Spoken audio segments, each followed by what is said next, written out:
أعوذ بالله من الشيطان الرجيم. بسم الله الرحمن الرحيم. ولكل أمة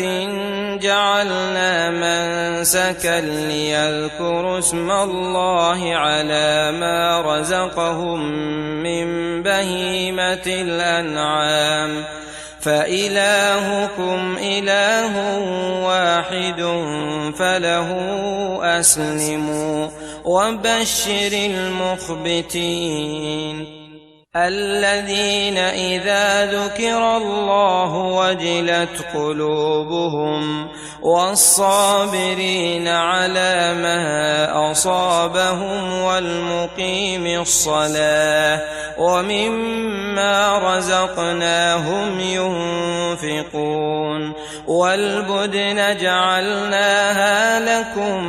من شعائر الله لكم فيها خير فاذكروا اسم الله عليها صواف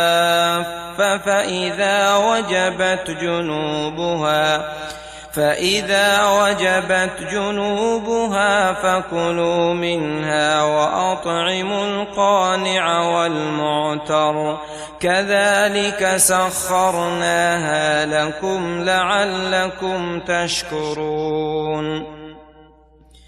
لن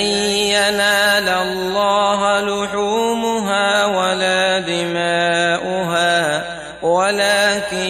يناله التقوى منكم كذلك سخرها لكم لتكبروا الله على ما هداكم وبشر المحسنين